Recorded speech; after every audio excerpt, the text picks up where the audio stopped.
નમસ્તે વિદ્યાર્થી મિત્રો, આપણે પાઠ 18 જોતા હતા, બરાબર છે? સામાજિક વિજ્ઞાન, વન્ય જીવન. એમાં અત્યાર સુધીમાં આપણે જોયું કે વન્યજીવો માટેના પ્રદેશો, ત્યારબાદ જોયું તો કે કયા કયા પ્રદેશોમાં કયા વન્યજીવોનો સૌથી વધારે વસવાટ હોય છે, ત્યારબાદ તો કે એના સંરક્ષણની જાળવણી કરવી, બરાબર છે? હવે આપણે જોવાનું છે તો કે વન્યજીવ પરના જોખમો. વન્યજીવ પર કયા જોખમો જોવા મળે છે જે એને એના મૃત્યુના આરે પહોંચાડે છે અને ધીરે ધીરે એની સંખ્યાને નષ્ટ થવાના આરે પહોંચાડે છે. તો સૌપ્રથમ આપણે જોઈએ તો કે માનવીની લોભ, લાલચ અને વિકાસને લીધે મનુષ્યનો જે સૌથી વધારે લોભ જોવા મળે છે તે લાલચ, અને એના જે વિકાસના કારણે એ જે પ્રવૃત્તિ કરે છે એ પ્રવૃત્તિને લીધે અન્ય જીવોને જે નુકસાન થાય છે એના ઉપર મનુષ્ય ધ્યાન આપતો નથી, બરાબર છે? તો કે કઈ રીતે? તો કે જંગલ વિસ્તારોના થઈ રહેલા ઘટાડાને લીધે. જંગલ વિસ્તારનો ઘટાડો શા માટે થાય છે? તો કે એમાં જોઈએ તો કે શહેરીકરણનું વધવું. શહેરો ચારે તરફ ફેલાતા જ જાય છે, શહેરો મોટા થતા જાય છે, બરાબર છે? એ જે શહેરીકરણની પ્રવૃત્તિ છે એ ચારે તરફ ફેલાય છે, એના લીધે જંગલોનો નાશ થાય છે. ત્યારબાદ આપણે જોઈએ કે ઝૂમ પ્રકારની ખેતી છે આદિવાસીઓ કરે છે તે. તો કે કઈ રીતે ઝૂમ ખેતી? તો કે જે ખેતી એ આદિવાસીઓ જે જમીન ખેડવા માંગે છે જંગલ વિસ્તારમાં, તો કે એટલી જમીન ઉપરથી જે વૃક્ષો છે એનો સફાયો કરે છે, એનો નાશ કરે છે, એને કાપી નાખે છે. હવે એ સમય, થોડા સમય દરમિયાન 5-7 વર્ષ માટે એ જમીન ઉપર એ ખેતી કરશે. પછી તો કે એ જમીનની ફળદ્રુપતા ઘટી જાય છે. હવે જે આદિવાસી લોકો છે એ જમીનની ફળદ્રુપતા માટે ન તો કોઈ રસાયણનો ઉપયોગ કરે છે, ન તો કોઈ ખાતરનો ઉપયોગ કરે છે, બરાબર છે? તો એના લીધે થોડા વર્ષો પછી એ જમીનની ફળદ્રુપતા ઘટી જાય છે, પાક ઓછો આવે છે. તેના લીધે આદિવાસીઓ ફરી આગળ વધશે, ફરી જે આ જંગલનો આગળનો ભાગ છે ત્યાંથી ઝાડવાનો સફાયો કરશે, બરાબર છે? વૃક્ષોનો નાશ કરશે અને ફરી ત્યાં આગળ ખેતી કરશે. તો આ પ્રકારની જે આદિવાસીઓ ખેતી કરે છે, ઝૂમ પ્રકારની ખેતી જેને કહેવામાં આવે છે, તેના લીધે પણ જંગલ વિસ્તારનો ઘટાડો થાય છે. તો આ રીતે જંગલ વિસ્તારોમાં થઈ રહેલો ઘટાડો એ વન્યજીવો ઉપર જોખમ છે. શા માટે? તો કે એ જે વિસ્તારમાં વન્યજીવો રહે છે, પશુઓ અને પંખીઓ રહે છે, એનો રહેઠાણ છે એ છીનવાઈ જાય છે. બીજું તો કે એને જે જંગલ વિસ્તારમાં જે ખોરાક મળે છે, તૃણાહારી પ્રાણીઓ છે તો એ જે ઘાસનો ખોરાક તરીકે ઉપયોગ કરે છે, બરાબર છે? માંસાહારી પ્રાણીઓ છે તો કે જે તૃણાહારી પ્રાણીઓનો ખોરાક તરીકે ઉપયોગ કરે છે. જો ઘાસ જે જંગલ વિસ્તારમાં છે ઘાસ નહીં રહે તો તૃણાહારી પ્રાણીઓ કઈ રીતે પોતાનું જીવન ચલાવશે? તૃણાહારી પ્રાણીઓ નહીં રહે તો આ જે માંસાહારી પ્રાણીઓ છે એ પોતાનું કઈ રીતે જીવન ચલાવશે? એના લીધે જંગલ વિસ્તારોમાં જે થઈ રહેલા ઘટાડાને લીધે પણ વન્યજીવોની જે પ્રજાતિઓ છે એ જોખમ ઉપર રહે છે. ત્યારબાદ જોઈએ તો કે પાલતુ પશુના ચરાણથી વન્યજીવોના ખોરાકમાં ઘટાડો થઈ જાય છે. આગળ આપણે જોયું કે જંગલ વિસ્તારની આજુબાજુના જે લોકો રહે છે, જે આજુબાજુના ગામડાઓ છે, બરાબર છે, ત્યાં જે લોકો રહે છે તે પોતાના પાલતુ પશુઓ તરીકે જે ગાય, ભેંસ, ઘેટા, બકરા જે પાડે છે એને ચરાણ માટે જંગલ વિસ્તારમાં લઈ જાય છે. હવે જંગલ વિસ્તારમાં જે કંઈ પણ ચરાણો હોય છે એ આ જે લોકો હોય છે એના પાલતુ પ્રાણીઓ ચરી જાય છે. તો હવે જે જંગલ વિસ્તારના પ્રાણીઓ છે એને ચરાણ માટે શું કરવાનું? એક પ્રશ્ન ઊભો થાય છે, બરાબર છે? એટલા માટે તો કે જંગલમાં જે પાલતુ પશુઓનું ચરાણ કરે છે એના લીધે વન્યજીવોના ચરાણમાં, ખોરાકમાં ઘટાડો થઈ જાય છે. ખોરાકમાં ઘટાડો થઈ જાય છે એટલે ધીરે ધીરે એ મૃત્યુ પામે છે. તો કે ખોરાકની શોધમાં માનવ વસ્તીમાં ચડતા પશુનું મારણ. હવે જે તૃણાહારી પ્રાણીઓ છે એ ચરાણ માટે ક્યાં જવાના છે, બરાબર છે? તો ધીરે ધીરે આસપાસના ખેતરોમાં હોય તો ત્યાં ચરાણ કરે છે. જ્યારે ખોરાક એકદમ ઓછો થઈ જાય છે તો એ મૃત્યુના આરે પહોંચી જાય છે. પરંતુ આજે તૃણાહારીનું ભક્ષક તરીકે ઉપયોગ કરનાર માંસાહારી પ્રાણીઓ છે એ માંસાહારી પ્રાણીઓને તૃણાહારી પ્રાણીઓ ખોરાક તરીકે નથી મળતા. ત્યારે એ શું કરે છે તો કે એ જે માંસાહારી પ્રાણીઓ છે, જે મનુષ્ય વિસ્તારો આવેલા છે, જંગલ આસપાસની જે ગામડાઓ આવેલા છે એ ગામડાઓમાં ચડી જાય છે, બરાબર છે. ગામડાઓમાં એ લોકો ખોરાકની શોધ માટે નીકળી પડે છે.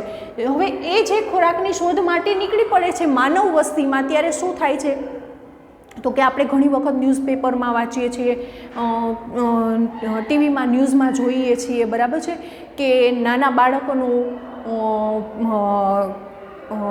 વન્યજીવે કે સિંહે કે વાઘે મારણ કર્યું, બરાબર છે, અથવા તો એના જે પાલતુ પ્રાણીઓ હોય વાઘ કે ઘેટા બકરાનું મારણ કર્યું, અથવા તો ગાય ભેંસનું મારણ કર્યું, બરાબર છે. તો એને જંગલ વિસ્તારમાં જે પ્રાણીઓ છે એ નથી મળતા, તેના લીધે એ માનવ વસ્તીમાં જઈ ચડે છે અને માનવ વસ્તીમાં માનવનું અથવા તો મનુષ્યના પ્રાણીઓનું મારણ કરીને પોતાનો ખોરાક બનાવે છે, પોતાનો ખોરાક મેળવે છે. એના લીધે નુકસાન કોને જાય છે તો કે મનુષ્યને જ નુકસાન જાય છે. કાં તો એ મનુષ્યનું મારણ કરશે, નાના બાળકોનું અથવા તો મોટાનું મારણ કરશે, કાં તો એના જે પાલતુ પ્રાણીઓ છે એનું મારણ કરશે. ત્યાર પછી જોઈએ તો કે વન્યજીવોના આવાસમાં પ્રદૂષણની ઘાતક અસર. વન્યજીવોના જે આવાસો છે આપણે જોઈએ છે કે ઘણી વખત આપણે જે ઉદ્યોગો, જંગલ વિસ્તારની આસપાસના ઉદ્યોગો છે, બધો કચરો છે જંગલ વિસ્તારની આસપાસ નાખે છે, બરાબર છે. ગંદુ પાણી છે એનો નિકાલ નદીઓમાં કરે છે. તો એ જે પ્રદૂષણ છે એની અસર પણ વન્યજીવો પર પડે છે. મનુષ્યની પ્રવૃત્તિની અસર વન્યજીવો ઉપર પડે છે.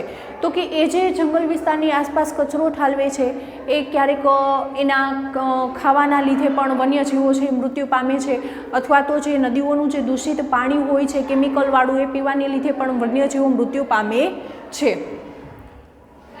ત્યાર પછી જોઈએ તો કે વન ક્ષેત્રમાં થતી માનવ પ્રવૃત્તિ. મનુષ્ય પોતાની લોભ લાલચને લીધે વન ક્ષેત્રમાં પોતાની પ્રવૃત્તિ કરે છે. કઈ રીતે તો કે પોતાની લાકડાની જરૂરિયાત પૂરી પાડવા માટે વૃક્ષો કાપવા, બરાબર છે, ઔષધિ વનસ્પતિ તરીકે ત્યાં રહે છે.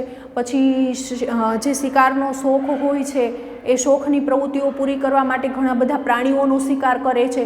આ રીતે માનવી પોતાની પ્રવૃત્તિ વનક્ષેત્રમાં કરતો હોવાથી, બરાબર છે, વન્યજીવોને નુકસાન પહોંચે છે. ત્યાર પછી જોઈએ તો કે દક્ષિણ અને દક્ષિણ પૂર્વ ભારતમાં હાથીઓના ઝુંડ કૃષિ વિસ્તારમાં ઉત્પાત મચાવે છે. શા માટે તો કે જે દક્ષિણ અને પૂર્વ દક્ષિણ ભારત છે આપણે જોઈએ છે તો કે ત્યાં હાથીઓ સૌથી વધારે જોવા મળે છે.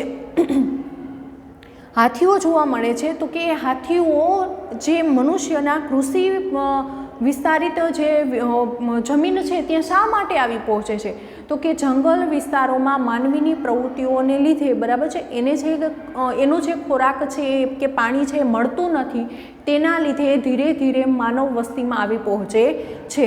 પછી તો કે જ્યારે જંગલોમાં એને કંઈ ખાવાનું મળતું નથી ત્યારે જે મનુષ્ય દ્વારા કૃષિ જે ખેતી જે કરેલી હોય છે એમાં જે પાક ઉગાડેલો હોય છે એ પાકમાં આવી પહોંચે છે, પાક ખાય છે, પાકને નુકસાન પહોંચાડે છે અને એના લીધે મનુષ્યને પણ નુકસાન પહોંચે છે. ત્યાર પછી શું થાય છે તો કે મનુષ્ય છે એ પોતાના ખેતરમાંથી પ્રાણીઓને કાઢવા માટે જે કંઈ પણ પ્રવૃત્તિઓ અપનાવે છે એના લીધે પણ નુકસાન પહોંચે છે. તો કે અમુક લોકો છે જે દવાઓ મૂકે છે, ઝેરી દવાઓ, જેથી જે પ્રાણીઓ છે મૃત્યુ પામે છે અથવા તો દૂર જતા રહે છે અથવા તો આવતા નથી, બરાબર છે. ઘણા મનુષ્ય છે પ્રાણીઓનું મારણ કરી નાખે છે, જેથી જે સૌથી વધારે પ્રાણીઓ ખેતી પ્રવૃત્તિમાં નડતરરૂપ હોય કે પાકને નુકસાન કરતા હોય એ પ્રાણીઓનું ક્યારેક મારણ પણ કરી નાખે છે. તો એ રીતે વન્યજીવો પર જોખમો જોવા મળે છે. ત્યારબાદ જોઈએ ગુજરાતનું તો કે સૌરાષ્ટ્ર અને દક્ષિણ ગુજરાતમાં દીપડા અને રીંછના હુમલાથી માનવોનો જીવ જોખમમાં છે. હવે આ જે રીંછ અને દીપડા છે એ પણ પોતાની ભૂખ અને તરસ સંતોષવા માટે માનવ વસ્તીમાં આવી ચડે છે અને માનવ વસ્તીમાં આવવાથી કાં તો મનુષ્યના પ્રાણીઓનું કાં તો મનુષ્યનો જીવ જોખમમાં મુકાય છે, કાં તો એને ઈજા પહોંચાડે છે અથવા તો એનો શિકાર કરીને એને મૃત્યુના આરે પહોંચાડે છે. હવે આ હતું કે વન્યજીવો પર જોખમો, બરાબર છે. માનવીની પ્રવૃત્તિને લીધે જ બધું જે કુદરતી જે ચક્ર છે અસ્તવ્યસ્ત થઈ જાય છે. તો આ પ્રવૃત્તિઓને અટકાવવા માટે મનુષ્યે વન્યજીવો, વનસ્પતિઓ આ બધાના રક્ષણ માટે પણ માનવીએ જ આગળ પગલાં લેવા જોશે. મનુષ્ય જ પોતાની પ્રવૃત્તિઓને કંટ્રોલમાં રાખવી જોશે. અને મનુષ્યનો વિકાસ જરૂરી છે, પરંતુ એ વિકાસની સાથે સાથે વનસ્પતિ અને વન્યજીવોને નુકસાન ન પહોંચે એ રીતે એને વિકાસ કરવાનો છે. તો એના માટે આપણે વન્યજીવ સંરક્ષણના ઉપાયો પણ જોવાના છે કે કયા ઉપાયો કરવાથી આપણે વન્યજીવોનું રક્ષણ કરી શકીએ, વનસ્પતિનું રક્ષણ કરી શકીએ. બરાબર છે? કયા ઉપાયો છે એ આપણે જોવાનું છે. તો કે જંગલોની જાળવણી કરવી, જંગલોનું રક્ષણ કરવું જોઈએ, જંગલોનો નાશ કરવો જોઈએ નહીં. મનુષ્યના વિકાસ માટે જંગલોનો નાશ થવો જોઈએ નહીં. અને એમાં વધારો કરવો, જેટલા જંગલો છે એમાં વધારો કરવાનો છે, ઘટાડો નહીં. જો પડતર જમીનો પડી હોય તો એમાં વૃક્ષારોપણ કરીને જંગલો ઊભા કરવા જોઈએ. ગોચર જમીનો પડી હોય તો એમાં વૃક્ષારોપણ કરવું જોઈએ. જંગલ વિસ્તારો અને વન્યજીવોના રક્ષણ માટે કાયદાકીય જોગવાઈ કરવી જોઈએ. જંગલ વિસ્તારો છે એમાં માનવીની પ્રવૃત્તિઓ હોય છે કે લાકડા કાપવાના હોય છે, લાકડા કાપવા જેવી પ્રવૃત્તિ કરે, પશુ ચરાણ જેવી પ્રવૃત્તિ કરે, પશુઓનું મારણ જેવી પ્રવૃત્તિઓ કરે, શિકાર જેવી. બરાબર છે? તો આ બધી પ્રવૃત્તિઓ અને વન્યજીવોના રક્ષણ માટે કાયદાકીય પગલાં લેવા જોઈએ.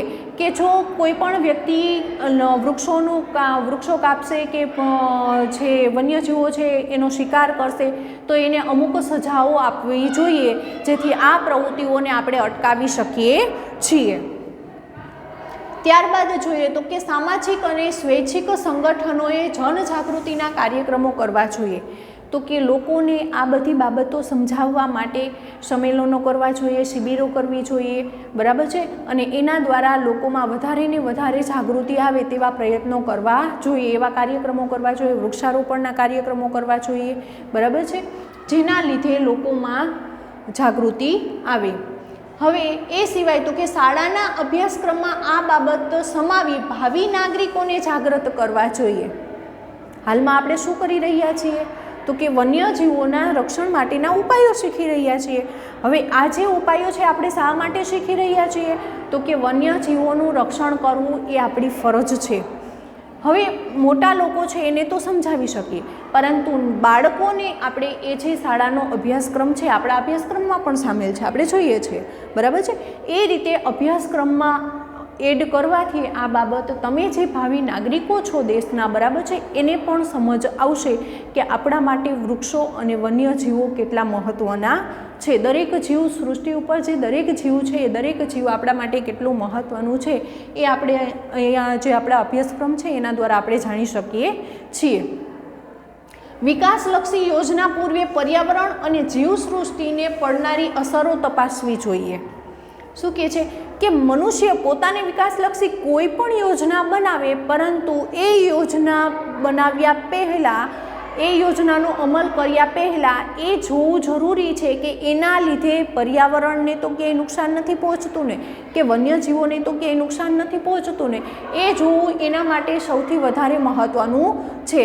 આપણે જોઈએ કે નર્મદા ડેમ બનાવ્યો છે, પરંતુ નર્મદા ડેમ જે બનાવ્યો છે એની પાછળ આપણે જોયું તો કે ઘણા જંગલો નષ્ટ થયા છે, ઘણા ગામડાઓ છે, ગામડાના લોકો છે એને પોતાના ગામડાઓ મૂકીને અન્ય જગ્યાએ સ્થાયી કરવા પડ્યા છે.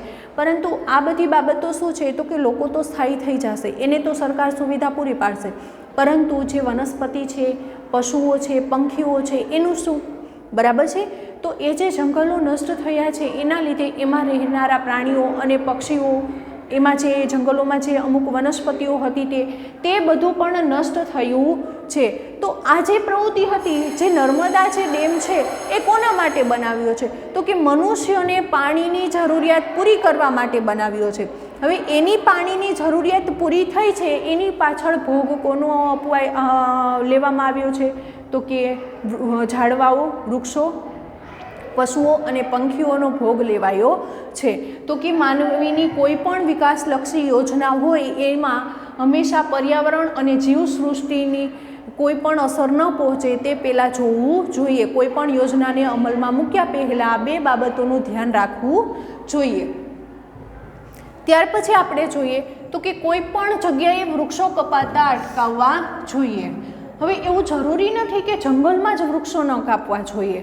આપણા ઘરની આજુબાજુ કે રસ્તાઓ ઉપર કે કોઈ પણ જગ્યાએ વૃક્ષો કાપતા આપણે જોઈએ તો એને અટકાવવા જોઈએ. કેમ કે શા માટે? તો કે વૃક્ષો આપણને ઘણી બધી રીતે ઉપયોગી છે.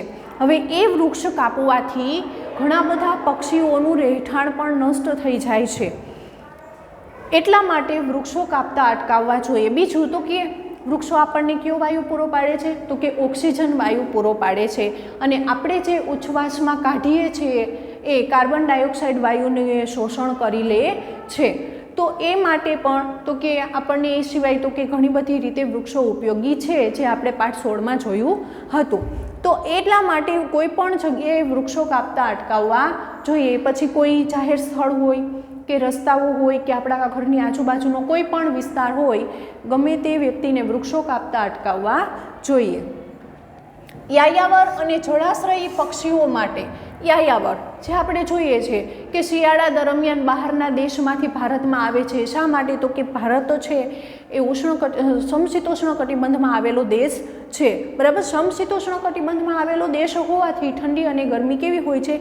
માપે હોય છે. જ્યારે અન્ય દેશોમાં ઠંડીને લીધે પાણી છે એ જામી જાય છે, જેથી પક્ષીઓને પીવા માટે પાણી મળતું નથી. એટલા માટે એ જે પક્ષીઓ છે એ અન્ય દેશમાંથી ક્યાં આવીને વસે છે શિયાળા દરમિયાન? તો કે ભારત દેશમાં આવીને વસે છે. એ સિવાય તો કે જે સ્થાનિક પક્ષીઓ છે ભારત દેશના, તે જળાશ્રયી પક્ષીઓ જે સૌથી વધારે જળની આસપાસ રહે છે તે, તો કે એ પક્ષીઓ માટે શું કરવું જોઈએ? તો કે તળાવો, ખેત તલાવડી અને જળ પ્લાવિત વિસ્તારોની જાળવણી કરવી જોઈએ. જે આજુબાજુના વિસ્તારોમાં જે તળાવો આવેલા છે, જે ખેત તલાવડીઓ બનાવેલી હોય છે, અથવા તો કોઈ પણ જે જળ ભરાતું હોય, જળ પ્લાવિત વિસ્તાર હોય, તો એ વિસ્તારોની જાળવણી કરવી જોઈએ. એમાં જે પાણી હોય એને દૂષિત થતું અટકાવવું જોઈએ. જો એ પાણી દૂષિત થશે કે ઉદ્યોગો એમાં દૂષિત પાણી ઉમેરશે તો એના લીધે પણ પશુઓ અને પંખીઓ મૃત્યુના મુખમાં પહોંચી શકે છે. ત્યારબાદ જોઈએ તો કે ખેતી ક્ષેત્રે જંતુનાશકને બદલે જૈવિક કીટકનાશકોનો ઉપયોગ કરવો જોઈએ. હવે આપણે ખેતીમાં જે પાકમાં જોઈએ તો કે પાકમાં અમુક સમયે જે રોગો આવે છે એ રોગોને દૂર કરવા માટે આપણે જંતુનાશક દવાનો ઉપયોગ કરીએ છીએ. હવે એ જંતુનાશક દવાનો ઉપયોગ કરવાથી શું થાય છે? એમાં જે ક્યારેક જે બિયારણો આવે છે એ જે પક્ષીઓ છે ક્યારેક ચણે છે, અથવા તો પશુઓ હોય છે આપણા ખેતરમાં હોય છે, જે પાક સિવાયનો જે વધારાનો ઘાસચારો હોય છે ચરવા માટે આવે છે, તો એના લીધે ક્યારેક એ જંતુનાશક દવાનો ઉપયોગ કર્યો હોવાથી ક્યારેક એ પશુઓ કે પંખીઓ પણ મૃત્યુના મુખમાં પહોંચે છે. તો આપણે જંતુનાશક દવાનો ઉપયોગ કરવાને લીધે જૈવ કીટકનાશકોનો ઉપયોગ કરવો જોઈએ. એ જે પાકને નુકસાનકારક જે કંઈ પણ કીટકો હોય એ મૃત્યુ પામે એવી દવાનો જ ઉપયોગ કરવો જોઈએ, જે કોઈ પશુ કે પક્ષીને નુકસાનકારક હોય નહીં. ત્યાર પછી જોઈએ તો કે દાવાનળને પહોંચી વળવા પેટ્રોલિંગ અથવા તો સાવચેતીનું આગોતરું પગલું લેવું જોઈએ. હવે જ્યારે જંગલમાં દાવાનળ ફાટી નીકળે છે, દાવાનળ એટલે તો તમને ખબર જ હશે કે જંગલમાં લાગતી આગ, એને આપણે દાવાનળ કહીએ છીએ. તો આ જે દાવાનળ ફાટી નીકળે છે, આ દાવાનળને લીધે ક્યારેક આખું જંગલ નષ્ટ થઈ જાય છે. જંગલના જે વૃક્ષો હોય છે એ તો નષ્ટ થઈ જાય છે, એમાં રહેતા પશુઓ પક્ષીઓ પણ નષ્ટ થાય છે. તો આ જે દાવાનળ છે એ દાવાનળ ન ફેલાય એટલા માટે પણ આપણે સાવચેતીના પગલાં ભરવા જોઈએ. અને જો ક્યાંય આગ લાગે તો તાત્કાલિક એને બુઝાવવા માટેની પણ આપણે હંમેશા તૈયારીઓ રાખવી જોઈએ. એ સિવાય તો કે દાવાનળ કઈ રીતે લાગી શકે? તો કે ક્યારેક જ્યારે વધારે તાપમાન હોય અને ઝાડવાઓના ઘર્ષણને લીધે કુદરતી આગ લાગે છે તો એને આપણે રોકી શકતા નથી, પરંતુ ક્યારેક માનવીય પ્રવૃત્તિઓને લીધે પણ આગ લાગી શકે છે. તો એ તકેદારી રાખવાની જરૂરિયાત મનુષ્ય છે. જેમ કે ત્યાં જે પશુ ચરાણ માટે જે વ્યક્તિઓ જાય છે, એ જે બીડીના ઠૂઠા હોય છે એ જલિત એમનેમ જ ફેંકી દે છે। હવે જંગલ વિસ્તારમાં તો કે એને જે સૂકા ડાળખાઓ હોય છે કે પાંદડાઓ હોય છે એ પડ્યા હોય છે, જે સૂકી વસ્તુ છે એ આગને તરત જ ઝડપી લે છે, તો એના લીધે પણ આગ લાગવાની શક્યતા રહે છે। એ સિવાય તો કે પશુ ચરાણ માટે જતા વ્યક્તિઓ ક્યારેક જે ચૂલાઓ બનાવીને એના ઉપર ચા કે રસોઈની પ્રવૃત્તિઓ કરે છે, બરાબર છે, એના લીધે એ જે બનાવેલા ચૂલાઓ હોય છે એને ઠારવાની જગ્યાએ એમ જ જલિત રીતે જ એમને મૂકીને ચાલ્યા જાય છે, તો એ જે જલિત એમને મૂકીને ચાલ્યા જાય છે એના લીધે પણ જંગલમાં આગ લાગવાની શક્યતા રહે છે। તો કે કોઈ પણ મનુષ્ય કારણથી જંગલોને નુકસાન પહોંચે કે વન્ય પ્રાણીઓને નુકસાન પહોંચે એવી પ્રવૃત્તિ મનુષ્યથી થવી જોઈએ નહીં। બાકી જે કુદરતી રીતે થાય છે એને મનુષ્ય રોકી શકતા નથી, પરંતુ મનુષ્યથી કોઈ એવી પ્રવૃત્તિ ન થવી જોઈએ કે જે જંગલો, વન્યજીવો કે પશુઓ કે પંખીઓને નુકસાનકારક હોઈ શકે। પ્રદૂષણ ઘટાડવું જોઈએ। જે દૂષિત વાયુ છે એ પણ વન્યજીવોને નુકસાનકારક હોય છે। એ સિવાય તો કે જંગલોની આસપાસના વિસ્તારોમાં ઉદ્યોગોનો કચરો ઠાલવવો જોઈએ નહીં। ત્યાર પછી તો કે છે નદીઓ છે એમાં દૂષિત પાણી ઠાલવવું જોઈએ નહીં, કેમ કે એ દૂષિત પાણી જે પશુઓ અને પંખીઓ પીવે છે એના લીધે પણ પશુઓ અને પંખીઓ મૃત્યુ પામે છે। અને જંગલોની આસપાસ જે કચરો ઠાલવવામાં આવે છે એના લીધે પણ વન્યજીવ સૃષ્ટિ છે એ જોખમ, એના ઉપર જોખમ ઊભું રહે છે। તો આ જે બધી પ્રવૃત્તિઓ હતી, બરાબર છે, એ વન્યજીવ સંરક્ષણના ઉપાયો છે। આ ઉપાયો કરીને આપણે વન્યજીવોનું રક્ષણ કરવું જોઈએ। અહીંયા સુધી આ પાઠ જોયો। હવે આપણે આગળના વિડીયોમાં આગળ જોશું।